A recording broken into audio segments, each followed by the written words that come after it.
Bonsoir, bonsoir à tous, bienvenue. Voici les titres de votre journal. Suspense à son comble ce soir. Il faudra attendre la fin des matchs pour savoir qui de Marseille ou de Bordeaux sera sacré champion de France de Ligue 1. Un final inespéré alors que Lyon était leader depuis cette saison. Une bijouterie cambriolée en plein jour, en plein Paris. Au moins 6 millions d'euros ont été dérobés chez Chopard, place Vendôme. C'est un homme seul qui aurait opéré. La disparition des cafés et brasseries. 6 établissements ont mis la clé sous la porte chaque jour en France en 2008 à cause de la crise, mais aussi faute de s'être modernisés. Ils ont inventé l'écologie depuis le XVe siècle en Inde. Les Bishnoïs vivent en harmonie avec la nature et les animaux, plongés dans une communauté qui compte 600 000 adeptes. Et puis Christophe Willem va-t-il devenir la nouvelle star de l'électropop? 2 ans après Inventaire, l'Ultravoix revient dopé à la caféine. Nouvel album, nouveau son, nouvelles influences. Christophe Willem est notre invité. Bonsoir. Bonsoir. À tout à l'heure.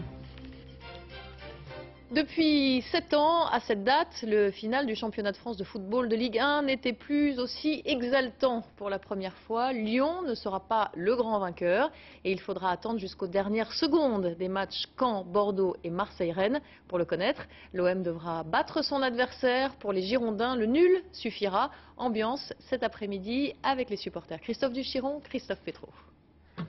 Eu égard au soleil et aux 27 degrés de température, il y avait cet après-midi à Bordeaux une très chaude ambiance. Pour le reste, la foule des supporters était famélique.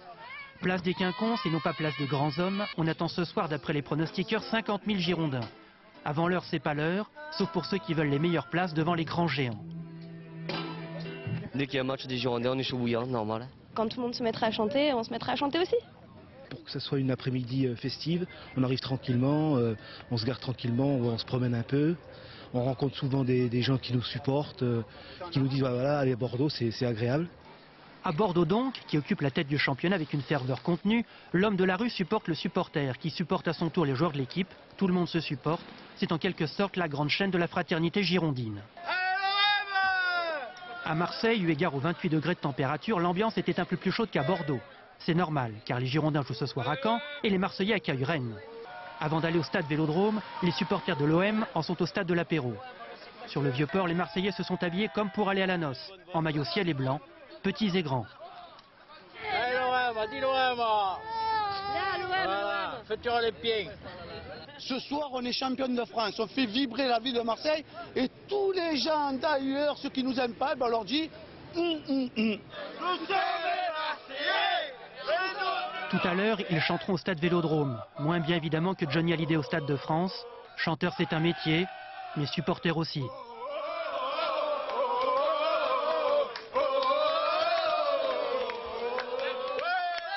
Et quant à voir Boulogne-sur-Mer monter en Ligue 1, c'eût été impensable il y a encore 1 an. Les Boulonnais se battaient alors pour se maintenir en Ligue 2. Les voilà depuis hier soir et une écrasante victoire sur Amiens parmi les grands du football français. Grégory Naboulet. Une ville submergée de bonheur. Boulogne-sur-Mer a passé une nuit de folie, tout en rouge et noir, pour fêter ses nouveaux héros, des footballeurs qui accèdent pour la première fois de leur histoire en première division. Que demander de plus? C'est merveilleux, c'est quand même extraordinaire d'en arriver à ce point-là pour une petite ville comme Boulogne, c'est magnifique. En 5 ans, Boulogne-sur-Mer est passé du championnat de France amateur à la Ligue 1. Une ascension fulgurante, conclue hier soir par une victoire 4-0 contre Amiens. Le club de la Côte d'Opale, 17e budget de Ligue 2, a offert à ses supporters une saison riche en émotions. Elle s'est terminée par une soirée porte ouverte sur la pelouse du bien nommé Stade de la Libération. Avant nous, personne n'avait amené Boulogne en Ligue 1, donc on est la première équipe, ce premier groupe a emmené Boulogne en Ligue 1 et voilà, ça restera gravé à jamais dans les mémoires de tout Boulogne, donc on peut être très fiers de ça. La saison prochaine, il faudra agrandir le stade, augmenter le budget, aller jouer à Paris, Lyon, Marseille, Bordeaux. En somme, une révolution. Elle fit elle aussi partie des champions. Les obsèques de Karine Ruby auront lieu lundi à Chamonix. La jeune femme, star du snowboard, s'est tuée hier dans une crevasse avec 2 de ses clients. Depuis 2 ans, la championne olympique suivait une formation pour devenir guide de haute montagne. Denis Sébastien, Philippe Fivet. C'est ici qu'elle avait grandi et c'est ici qu'elle vivait. À Chamonix, tout le monde un jour a croisé le sourire de Karine Ruby. L'annonce de sa disparition brutale a profondément bouleversé les habitants. J'ai été extrêmement choquée. Et chaque fois que je rencontre du monde et qu'on en parle, on est tous peinés. C'est une peine collective de la vallée de Chamonix. Une personne exceptionnelle. C'est une fin tragique pour elle, pour ses clients, pour tout le monde. Karine Ruby a trouvé la mort dans l'exercice de son métier. Elle était aspirant guide et allait devenir la deuxième femme à intégrer la compagnie des guides de Chamonix. Après sa carrière de snowboardeuse, elle avait choisi cette reconversion. Elle était en train vraiment de marquer son empreinte également sur la haute montagne et de devenir certainement une très grande professionnelle.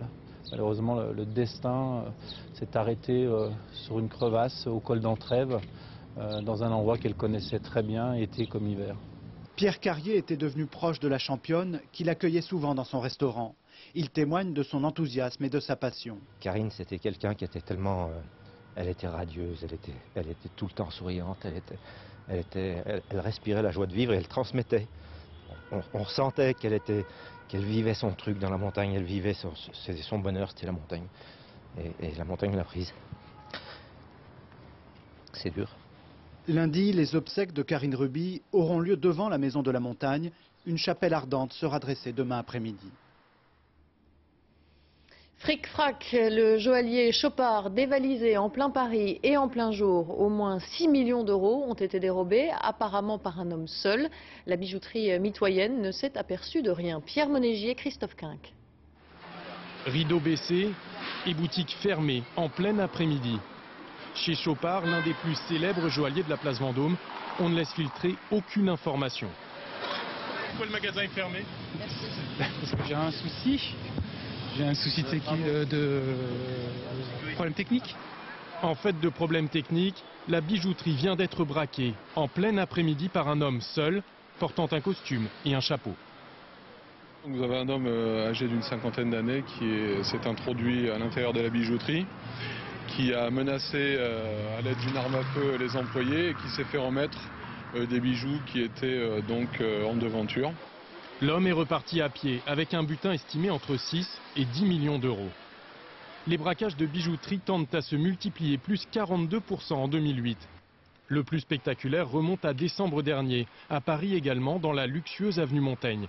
Le préjudice s'élevait alors à 85 millions d'euros. L'auteur présumé d'un meurtre il y a 8 jours dans un foyer de travailleurs migrants en Haute-Savoie a été interpellé après plusieurs jours de fuite.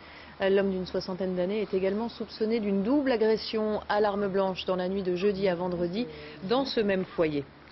Pas de victimes, mais une image impressionnante de ce yacht de 40 mètres échoué ce matin au Cap Ferrat sur la Côte d'Azur. 6 membres d'équipage et 2 passagers ont été évacués par les pompiers. Les mauvaises conditions météo en mer la nuit dernière sont probablement responsables de l'accident. Une odeur de gasoil fait craindre peut-être une possible pollution. 2245, c'est le nombre de cafés, bars ou brasseries qui ont mis la clé sous la porte en 2008. 6 fermetures par jour, c'est le double des années précédentes.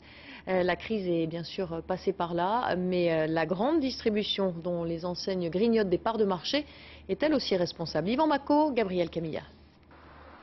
Dans le centre-ville de Rennes, ce troquet de quartier avait sa petite réputation. Depuis 2 mois pourtant, il est à vendre. Après une douzaine d'années dans la profession, Danny Noël avait investi pour l'acheter il y a 2 ans. Il se retrouve désormais en redressement judiciaire à la porte de son propre établissement. Un échec qu'il explique notamment par la baisse du pouvoir d'achat et l'interdiction de fumer dans les bars. Le matin, moi au départ, je faisais bien une cinquantaine de cafés le matin et les derniers temps, ça a chuté à 5-6 cafés le matin, quoi. Je suis très amer, oui. J'aurais voulu finir sur quelque chose de plus sympathique, quoi, parce que là j'ai tout perdu, quoi. Une situation qui est loin d'être isolée. Dans le département, ces derniers mois, c'est l'hécatombe. 2 à 3 fermetures par semaine. Il y a des gens qui fréquentaient avant des établissements qui ne le font plus. Il y a la grande distribution où là on retrouve des produits quasiment similaires aux nôtres qui sont aujourd'hui disponibles en rayon. Concurrence des grandes surfaces, concurrence surtout le midi des sandwicheries qui ont mieux su s'adapter à la crise.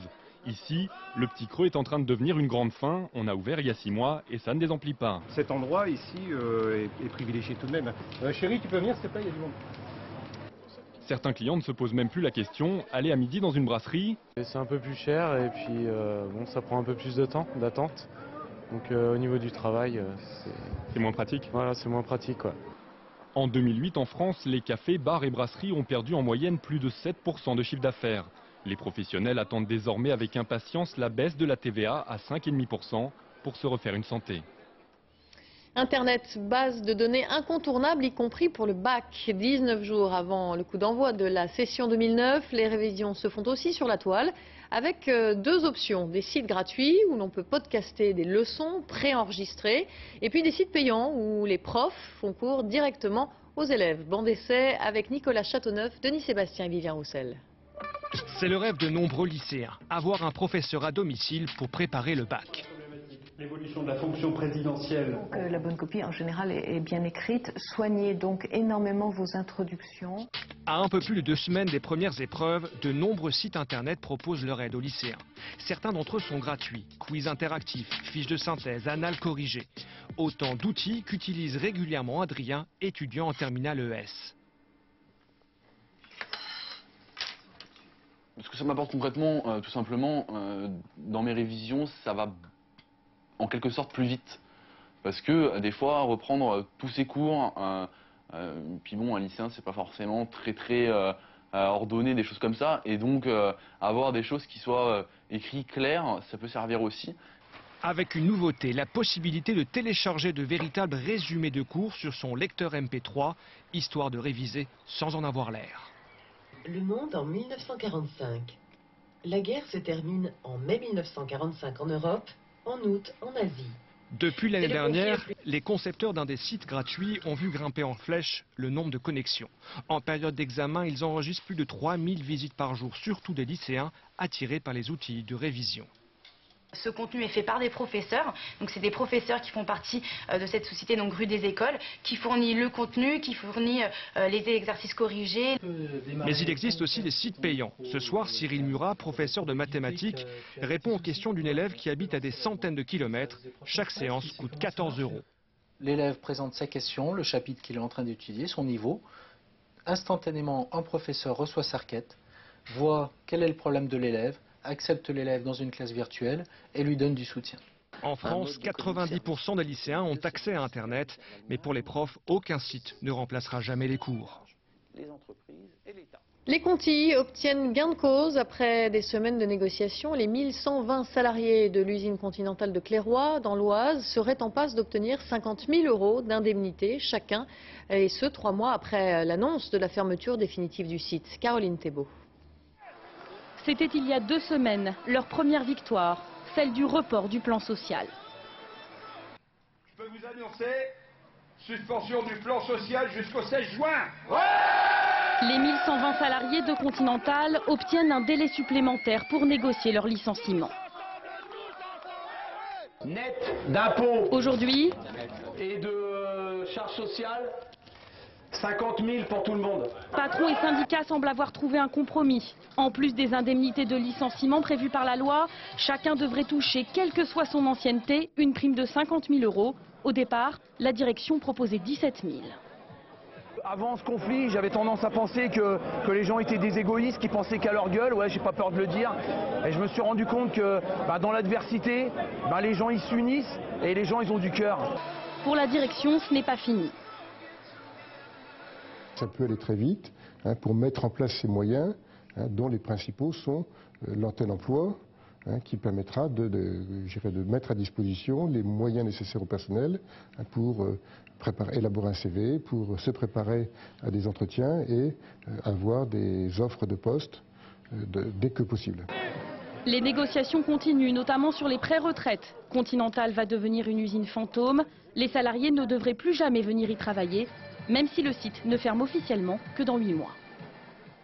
Il est 20h12 à suivre dans votre journal. Elles avaient massivement voté oui ou non à la Constitution. En 2005, à 8 jours des élections européennes, nous sommes retournés dans 2 villes du Nord-Pas-de-Calais. Roland-Garros, Razzano, Monfils et Tsonga qualifiés pour les 8e de finale.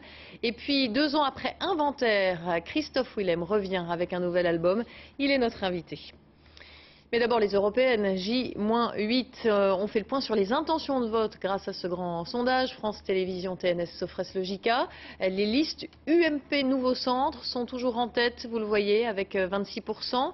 devant le Parti socialiste, le PS crédité de 20% des intentions de vote. C'est un point de plus qu'en début de semaine. Par ailleurs, vous êtes 20% à ne pas encore savoir pour qui vous allez voter. Et à une semaine du scrutin, nous sommes retournés dans 2 villes du Nord-Pas-de-Calais. L'une, Grande-Synthe, avait voté massivement contre la Constitution européenne en 2005. L'autre, Marcq-en-Barœul, avait voté oui, mais ici et là, une constante, on ne se sent pas très concerné par les européennes. Reportage Julien Dupéret, Thomas Donzel. La Constitution européenne, les habitants de Grande-Synthe l'avaient rejetée à 78%. 4 ans plus tard, sur le marché de cette ville populaire, le prix des cerises fait plus de bruit que l'élection à venir. Allez, 2,50 kilos. Excusez-moi, vote pour qui là?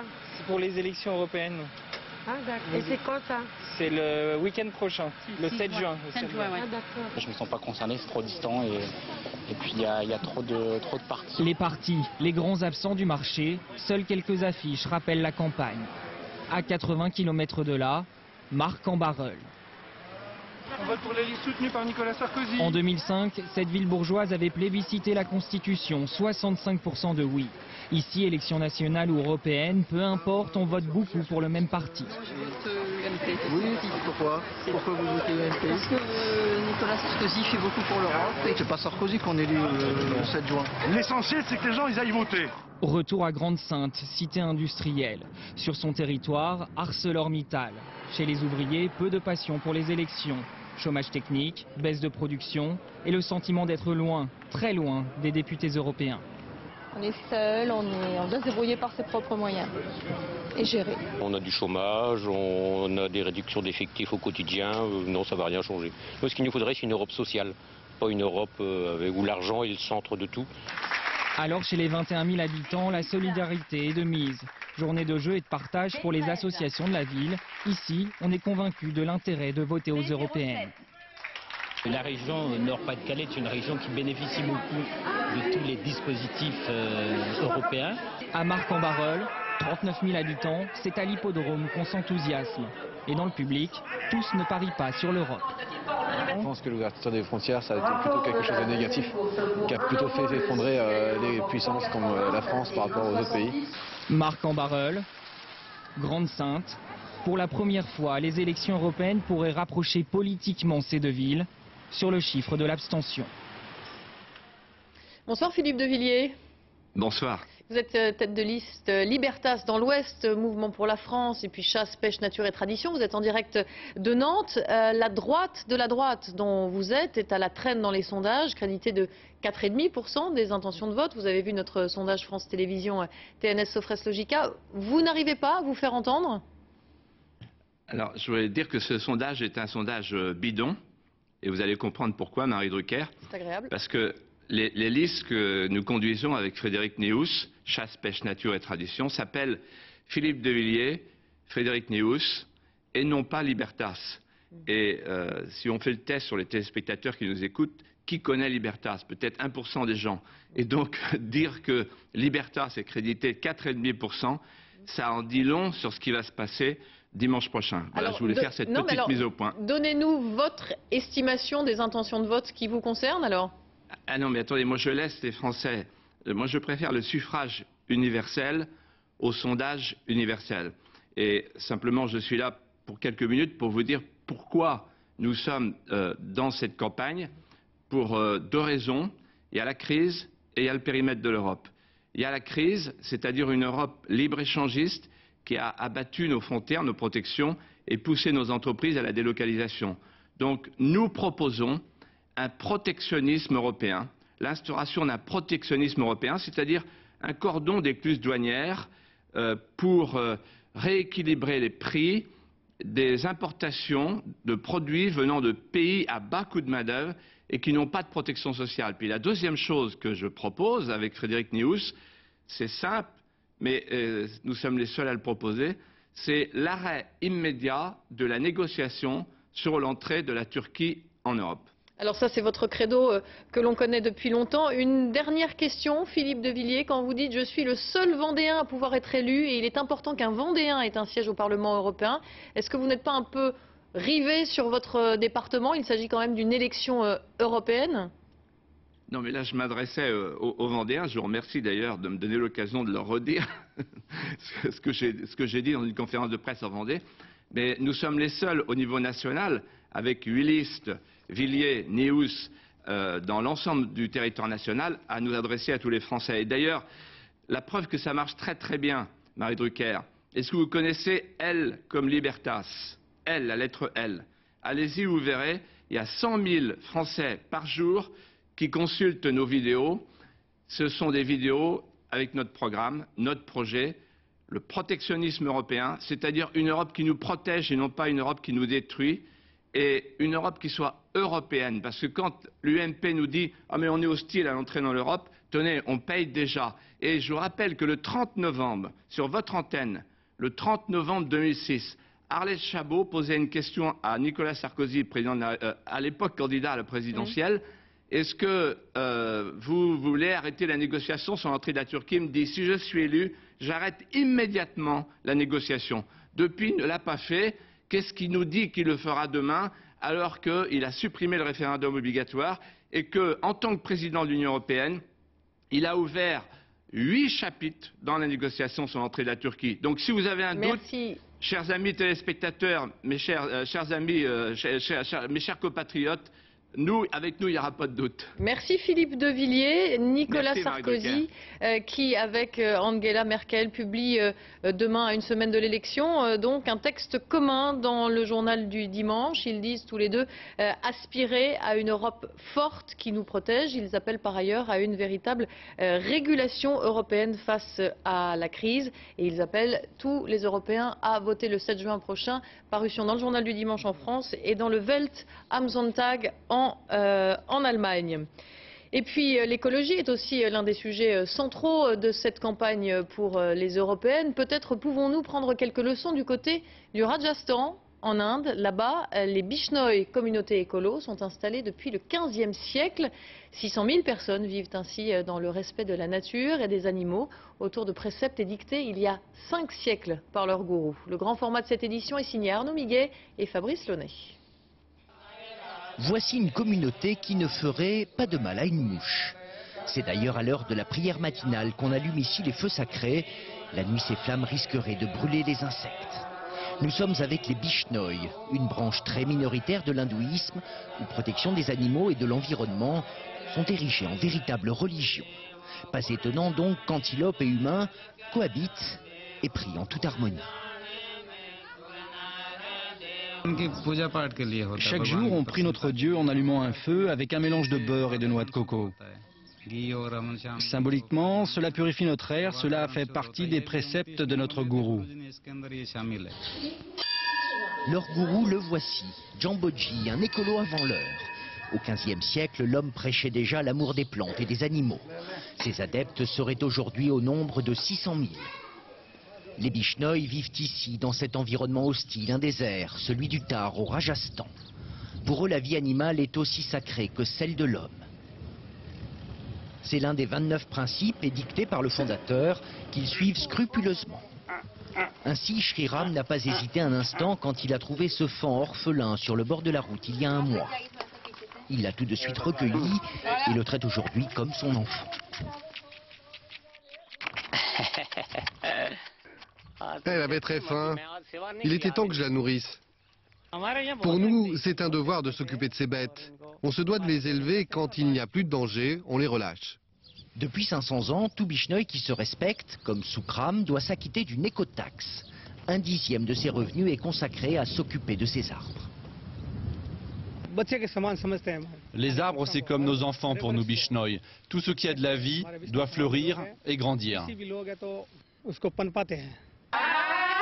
Aujourd'hui, on célèbre un mariage, entre Bishnoi forcément. Cette secte, autrefois taxée d'archaïsme, redevient à la mode aujourd'hui. Pour ces végétariens, partisans de la non-violence, consommateurs d'opium mais pas de tabac, il est d'autant plus important de préserver leur identité. On applique toujours des règles strictes. Toutes les personnes qui boivent de l'alcool ou veulent quitter notre communauté, nous les convoquons au temple les jours de nouvelle lune pour les remettre dans le droit chemin. Égard à celui ou celle qui enfreindra la règle. Dans ce parc, en 1787, 363 Bishnoi sont morts, pour sauver cette forêt que le roi à l'époque voulait abattre. Des martyrs de la cause écologique, les premiers probablement. Depuis un peu plus de 2 siècles, aucun arbre n'a été coupé en territoire bichnoï. Une exception dans un pays qui a connu une forte croissance économique et donc une importante déforestation. Allez, on quitte à présent le Rajasthan pour la Porte d'Auteuil à Paris avec Aaron Tanzit et José Boulestex. Tous les résultats des matchs de Roland-Garros. Allons enfants de la patrie. Avec un Joe Wilfried Tsonga en chef de file des 6 Françaises engagées cet après-midi sur la terre battue parisienne. Tsonga, chouchou du public. C'est un diesel, quoi. On le sent puissant, fort et sur la longueur. Du génial grand champion et on espère qu'il va gagner aujourd'hui, quoi. Opposé au Belge Christophe Rocus, le Manceau s'est régalé en 3 manches, avec parfois quelques coups d'éclat. Victoire facile pour le Grand Joe, direction les 8e de finale. Pour les supporters français, pas une minute à perdre. Déjà en piste, Gaël Monfils. Ça devrait le faire là, il maîtrise bien, bien puissant comme d'habitude, ça devrait le faire. Monsieur a tout bon. Malgré sa douleur au genou, Monfils écarte l'Autrichien Melzer en 4-7. Au prochain tour, le Parisien sera opposé à Roddick. L'Américain tombeur en 3 manches de Marc Jiquel, le Français qui n'avait jamais joué sur un grand court ici à Paris, a multiplié les fautes. Pour terminer, la plus belle et la plus longue balle de match de la journée que nous avons dû accélérer. La Française Razzano en bas de l'écran et l'Italienne Garbine se rendent coup pour coup. Et c'est Razzano qui gagne au bout de cette mémorable balle de match. Elle est vraiment superbe avec tout ce public à Braki. Ah, c'est génial. Enfin, Djokovic passe à la trappe. Énorme surprise, le Serbe vient d'être battu en 3-7 par l'Allemand Kohlschreiber. À Roland-Garros, même les plus grands ne sont pas à l'abri d'un jour sans. Résumé des épisodes précédents. En 2006, avec son air de tortue, il est sacré nouvelle star grâce à sa voix qui en laisse plus d'un et d'une sur le bord de la route. Tous les auteurs veulent travailler pour lui. Son album Inventaire s'écoule à 900 000 exemplaires. Aujourd'hui, Christophe Willem revient en star tout court. Son album Caféine fera-t-il de lui l'électro-pop star de l'année? On verra ça avec lui dans un instant. Il est notre invité. Mais d'abord, Christophe Hérault et Didier Dahan ont assisté au concert de présentation de ce nouvel opus.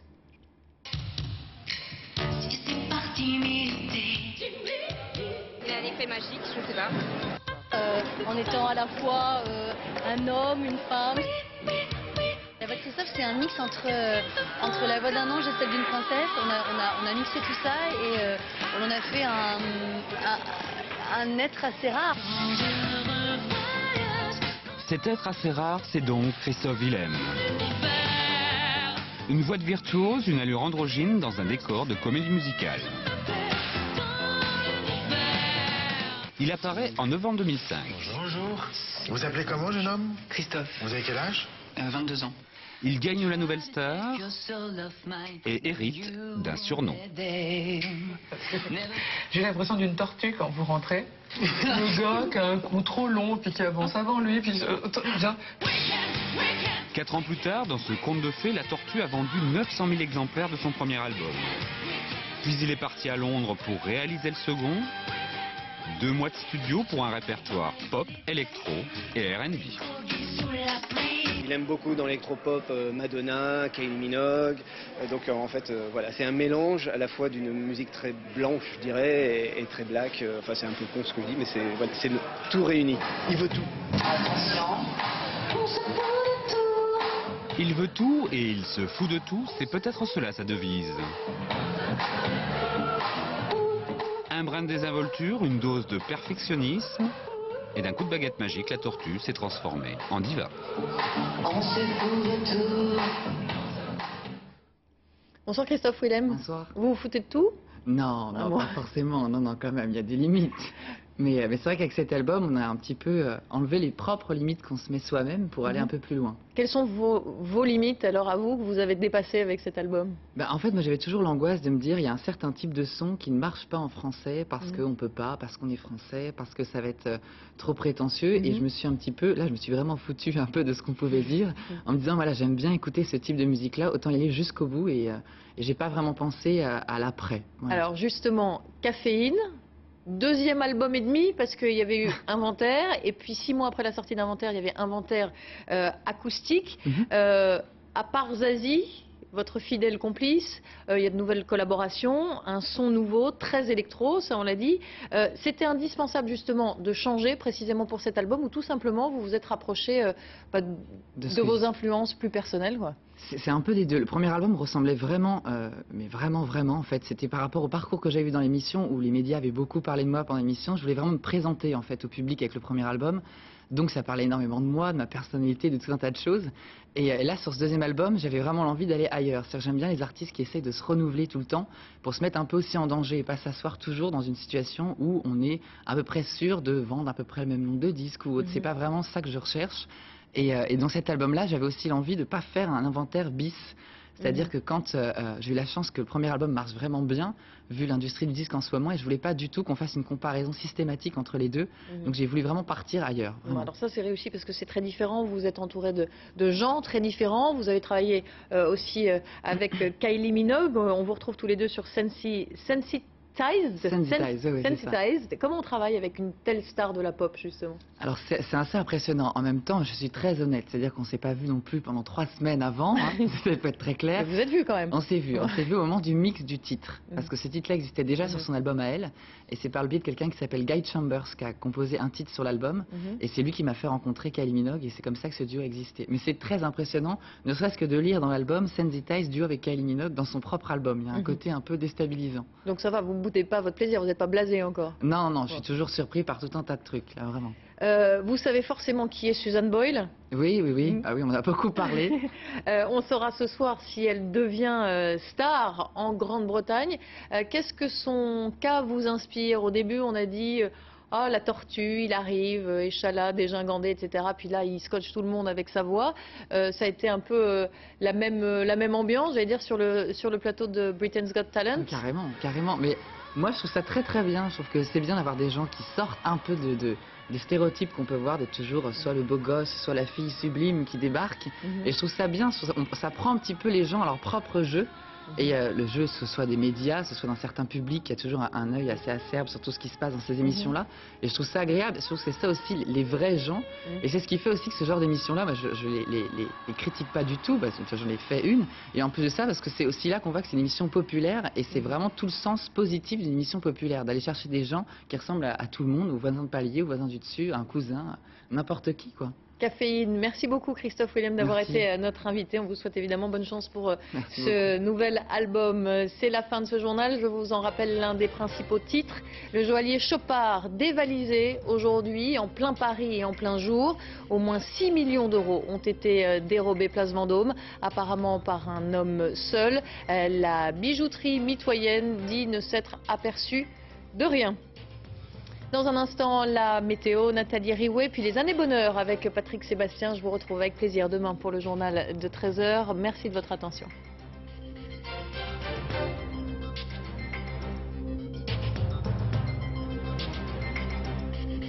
L'info en continu, c'est aussi sur France2.fr.